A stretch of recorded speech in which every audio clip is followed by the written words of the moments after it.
آدھی رات کا وقت تھا۔ نیول شہزادہ ایک ویران قبرستان میں کھڑا تھا۔ ہر طرف مکمل سکوت تھا۔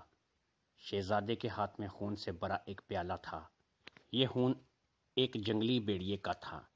یہ وہ بھیڑیا نہیں تھا جس نے خرگوش جن پر حملہ کیا تھا۔ یہ خود نیول شہزادے نے شکار کیا تھا۔ آج شہزادے کے چلے کی پہلی رات تھی۔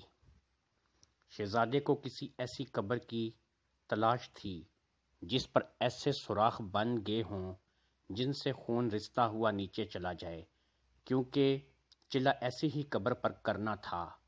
ہر روز ایک پیالہ بھیڑیے کے خون کا بھی لانا تھا اور قبر پر ڈال دینا تھا، اور پڑھائی کرنی تھی جو کہ خرگوش جن نے بتا دی تھی۔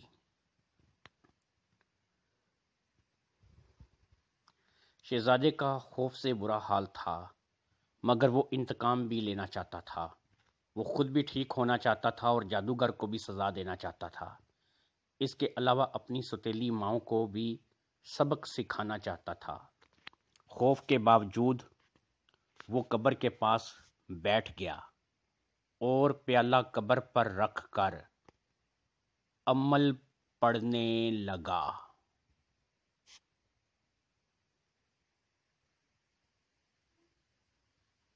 عمل کا آغاز ہی کیا تھا کہ قبر ہلنے لگی۔ شہزادہ بہت ڈر گیا، مگر عمل پڑھنا نہ چھوڑا۔ جیسے جیسے شہزادہ پڑھتا جا رہا تھا، ویسے ویسے قبرستان کی تمام قبریں ہلتی جا رہی تھیں۔ اب قبروں سے چیخوں کی آوازیں آنے لگی تھیں، جیسے کوئی بہت درد میں ہو۔ ہر طرف شور بلند ہو رہا تھا۔ شہزادے کا برا حال تھا۔ قریب تھا کہ وہ بھاگ جاتا، مگر پھر اس نے اپنے حلیے کو دیکھا اور اس کے اندر انتقام کی لہر اٹھی۔ اب اس کے خوف پر انتقام حاوی ہو گیا اور اس نے زور زور سے عمل پڑھنا شروع کر دیا۔ اسی طرح ہر روز شہزادہ قبرستان جاتا اور عمل پڑھ کر واپس آ جاتا۔ اس نے یہ بات اپنی ماں سے اور نانا سے بھی چھپا رکھی تھی۔ اور آج اس کی پڑھائی کی آخری رات تھی۔ اس نے جیسے ہی عمل پڑھنا شروع کیا، ہر طرف شور شروع ہو گیا۔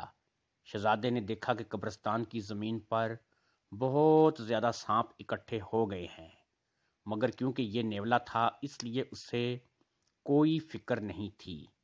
اچانک قبروں سے بہت کربناک چیخیں آنا شروع ہو گئیں، جیسے مردوں کو سخت عذاب دیا جا رہا ہو۔ شہزادے کو پتا تھا یہ سب دھوکہ ہے کہ میں عمل نہ کر سکوں۔ پھر دیکھتے ہی دیکھتے قبروں سے خون نکلنے لگا اور قبرستان کی قبروں سے انسانی گوشت کے ٹکڑے اڑ اڑ کر شہزادہ آنے لگے۔ شہزادہ جس قبر پر بیٹھا عمل کر رہا تھا، اس قبر سے ایک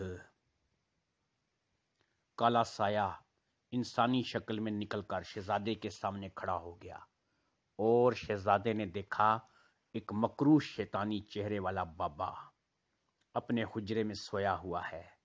قبر سے نکلنے والے سائے نے اس سوئے ہوئے بابے کی طرف اشارہ کیا۔ شہزادے نے ہاں میں سر ہلا دیا۔ قبر سے نکلنے والا سایہ غائب ہو گیا۔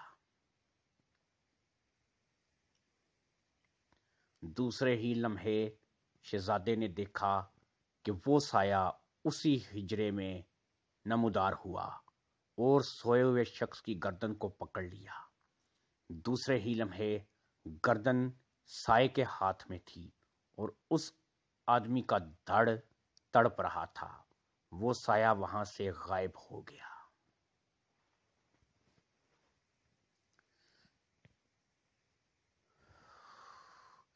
اب سایہ دوبارہ قبرستان میں واپس آ گیا، پھر قبر کے اندر غائب ہو گیا۔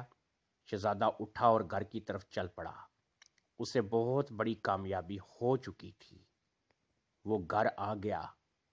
اب ہر روز اس کے جسم سے بال گرنے لگے اور اس کا چہرہ بھی ٹھیک ہونے لگا۔ یہ دیکھ کر کسان اور اس کی بیٹی کی خوشی کی کوئی انتہا نہ رہی۔ کچھ ہی دنوں میں شہزادہ مکمل ٹھیک ہو گیا۔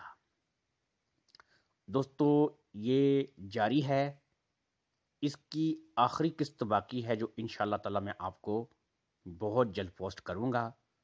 امید کرتا ہوں کہ آپ اس کی آخری قسط بھی سننے کے لیے بے تاب ہوں گے۔ یہ JS اردو وائس کہانی ہے۔